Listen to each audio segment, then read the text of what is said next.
ক্যাটরিনার সঙ্গে তুলনা যেভাবে কাল হলো জারিনের। বলিউড সুপারস্টার সালমান খানের হাত ধরে রঙিন জগতে পা দিলেও তেমনভাবে সাড়া ফেলতে পারেননি অভিনেত্রী জারিন খান। কেরিয়ার বেশি দূর না আগানোর জন্য কাকে দায়ী করলেন সে কথা জানালেন নায়িকা। সম্প্রতি ভারতীয় সিং ও লিম্বাচিয়ার পডকাস্ট শোতে জারিন খান বলেন, 2010 সালে বীর ছবির মাধ্যমে বলিউডে পা রেখেছিলেন তিনি। সালমান খানের হাত ধরে বলিউডে পা রেখেও তেমনভাবে সাড়া ফেলতে পারেননি, বরং অনেক সময় তাকে ক্যাটরিনা কাইফের সঙ্গে তুলনা করা হয়। এবার অভিনেত্রী জানালেন সেটাই তার জন্য কাল হয়েছে।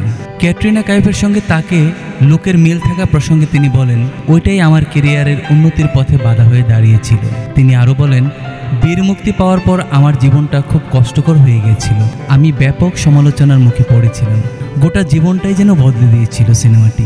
যদিও প্রথম বেশ ভালো লাগতো যে আমায় ক্যাটরিনা কাইফের সঙ্গে তুলনা করা হচ্ছে, কিন্তু ইন্ডাস্ট্রির মধ্যে জিনিসটা ক্রমেই খারাপ হতে লাগলো। আমি যেহেতু মোটা ছিলাম, তাই আমার কাছে ক্যাটরিনার সঙ্গে তুলনা আসাটা অনেক বড় ব্যাপার ছিল, কিন্তু ওটাই শেষ পর্যন্ত ব্যাকফায়ার করলো।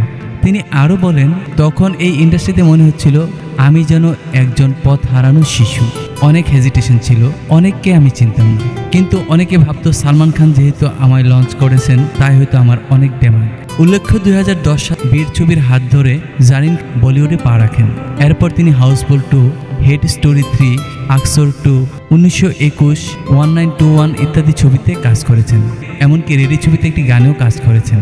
জারিন একাধিক পাঞ্জাবি ছবিতেও কাজ করেছেন।